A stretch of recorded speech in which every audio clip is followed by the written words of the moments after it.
अपन tincture iodine पानी में डालकर उससे यदि नहा लें तो पूरे शरीर में जलन कहीं नहीं होगी, जलन सिर्फ वहां होगी जहां कहीं शरीर में कहीं कट लगा होगा। सही है। तो आपने जो आपने वक्तव्य दिया जिसको लोग विवादित वक्तव्य कह रहे हैं, हाँ, मेरे हाँ, ख्याल से कतई विवादित नहीं है, आपने बिल्कुल सत्य बात कही है।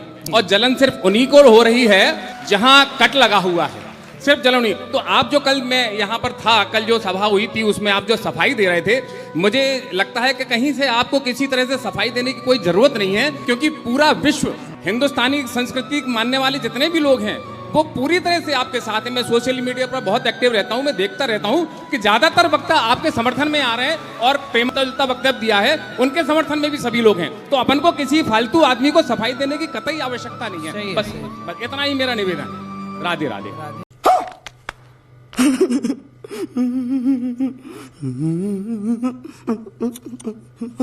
अभी कुछ दिन पहले और हुआ था ऐसी केस कि एक पति पैसा लाता और पत्नी को पढ़ा के एसडीएम बनाया। सुना था हमने टीवी पे, एसडीएम बनाया, पत्नी एसडीएम बन गई तो अपने वाले को छोड़ दिया और वो भी किसी और एसडीएम से सेट हो गई। हमारा जो छत्तीसगढ़ का इलाका है वो पूरा क्रिश्चियन कन्वर्ट हो रहा है। जसपुर साइड का इलाका बहुत ज्यादा, आप सर्च कर सकते हैं मोबाइल में, जसपुर क्रिश्चियनिटी एशिया का सेकंड लार्जेस्ट चर्च बना है वहाँ पे, और आदिवासी लोग कन्वर्ट हो रहे हैं। वहाँ के मुख्यमंत्री जी ने भी ये बात बोली है, विष्णु देव साय ने भी, अभी धीरेन्द्र शास्त्री जी आए थे उन्होंने भी ये बात बोली कि वहाँ पे लोग कन्वर्ट हो रहे हैं। एशिया का सेकंड लार्जेस्ट चर्च बन चुका है। जैसे युवा जाग जाइए ना मेरे भाई, और आप जैसे लोग जाग करके राष्ट्र की सनातन की यही तो सेवा है। महाराज जी कॉलेज में मैं रहता हूँ तो बहुत सारे क्षेत्र से आते हैं, वो इसी सारी बात में बोलते रहते हैं कि आपके यहाँ पे तो वो ठीक नहीं इसलिए हम लोग कन्वर्ट हो रहे हैं। तो नहीं, तो उनको समझाओ, उनको बताओ, यदि आप क्रिश्चियन हो गए, आप मुसलमान हो गए, तो क्या मुसलमान आपको वो सम्मान देंगे जो आपको उनके लोगों को सम्मान मिलता है? कभी नहीं देंगे वो सम्मान। इसलिए मोहम्मद गौरी का साथ दिया तो था जयचंद ने, लेकिन ऐसे जयचंद को मोहम्मद गौरी ने चौराहे पे खड़ा करके दंड दिया कि जब तुम अपने समाज के ना हो सके, अपने परिवार के ना हो सके, तो हमारे क्या बनोगे? ऐसे ही मुसलमान या ईसाई लोग जो हिंदू धर्म परिवर्तन करके जाते हैं, वो ईसाई और वो मुसलमान बाद में कहेंगे कि जब तुम अपने संस्कृति अपने धर्म के ना हो सके तो हमारे क्या बन जाओगे? वो कल को तुम्हें लात मार के निकाल देंगे। और अभी मजा आएगा ना भिड़ो। आपकी सास आपसे बात नहीं करती? नहीं महाराज जी, वृंदावन से आने से पहले मेरी बेटी एडमिट हो गई थी, काफी उसे इन्फेक्शन हो गया था ब्लड में, तो उस समय में वो आई थी, वो जो भी जेवरात चढ़ाए थे शादी के समय वो सारी चीजें उन्होंने मांग ली महाराज जी। तो वो आपने दे दिया?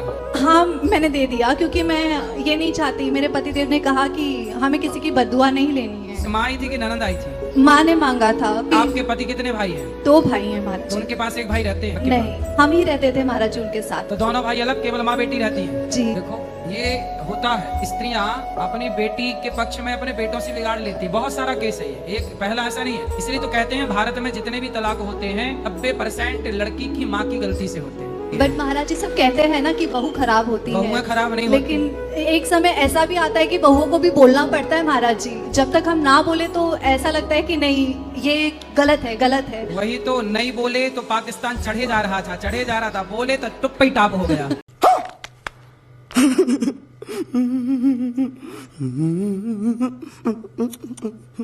गुरुजी मेरा सवाल है कि कभी कभी ऐसा होता है कि हम किसी चीज को करने के लिए अपनी जी जान लगा देते हैं, बहुत मेहनत करते हैं, पर हमें वो चीज नहीं मिलती। क्या नहीं मिला आपको? क्या नहीं मिला? गुरुजी मैंने ना बाहर जाना था तो मैंने बहुत ज्यादा मेहनत करके पढ़ाई करी, अच्छा स्कोर लिया, पर किसी कारणवश मैं नहीं जा पाई। बाहर कहाँ? घर के बाहर? नहीं, घर के बाहर नहीं, मुझे इस देश से बाहर जाना है, ऑस्ट्रेलिया जाना है। ऑस्ट्रेलिया से अभी हम आए हैं लौट के। तो ऑस्ट्रेलिया क्यों जाना है बेटा? ताकि हम अच्छी स्टडी कर सके, अपने माँ बाप के सपने पूरे कर सके। अरे ऑस्ट्रेलिया जाके सपने क्या पूरे करोगी बेटा? वहाँ जाके लड़कियाँ पढ़ने के लिए जाती हैं और जो एक्स्ट्रा काम करती हैं, होटलों में जाके प्लेट धुल रही हैं एक्स्ट्रा काम के नाम पर। सही बोल रहा हूँ, ये मजाक नहीं है। सही कह रहे हो आप, बिल्कुल सही कह रहे हो, पर प्लेटें धुल रही हैं, कबाड़ खानों में काम कर रही हैं कि 2-4 $10 मिल जाए। तो बहन आप यहीं रहो, यदि आपके माँ बाप ठीक वहाँ व्यवस्था कर सके, कोई जान परिचित का है वहाँ, तब तो ठीक है, वरना वहाँ प्लेटें साफ करना हो होटलों में जाके तो फिर देख लो। मैं अभी ऑस्ट्रेलिया गया तो वहाँ आपके जैसे एक स्टूडेंट बहन मिली, बोले गुरुजी मैं पढ़ने आई हूँ यहाँ। तो मैंने कहा क्या करती हो? बोले रेस्टोरेंट में गुरुजी मैं प्लेट धोती हूँ, पर वो मांसाहारी, वहाँ होटलों में सारी होटलों में मांस चलता है, वो मांस वाली प्लेटें धुल रही है, अंग्रेजों का जूठन धुल रही है। भारत की झांसी की रानी काहे तुम वहाँ उनकी प्लेटें धुलने जाओगी? समझ में आई बात? हाँ जी गुरुजी। क्या समझ में आया? यही कि बाहर नहीं जाना और बर्तन साफ करने पड़ेंगे, तो यहाँ ही माँ बाप के पास में रहना तो चाहिए। घर की थालियां साफ करो माँ बाप के। घर के बर्तन सही है कि बाहर के? नहीं, घर के ही अच्छे हैं गुरुजी। और सुनो बेटा, ये ऑस्ट्रेलिया कुछ भी ऐसा हवा बना रखा है बेटा, भारत से अच्छा इस धरती पर कुछ नहीं है। कैसे कैसे लोग रहते हैं यार यहाँ पर। चलो तुमको पागल कुत्ते का गाड़ी उठा के ले जाएगा, बता रहे हैं हम। बोलता हूँ कथाओं में कि बेटियों को झांसी की रानी, अब ऐसा है ना, हम तो कथाओं में ये तक कहते हैं कि बेटियों को स्कूलों में तलवार चलाना सिखाना चाहिए, लाठी चलाना सिखाना चाहिए। क्यों? कि कल को उनका बलात्कार ना हो, कम से कम वो अपनी सुरक्षा तो करें। हमारी बेटी पढ़ने गई स्कूल, कुछ लड़कों ने उसका बलात्कार कर लिया, अरे कम से कम उसके पास खुद की रक्षा करने की ताकत तो हो।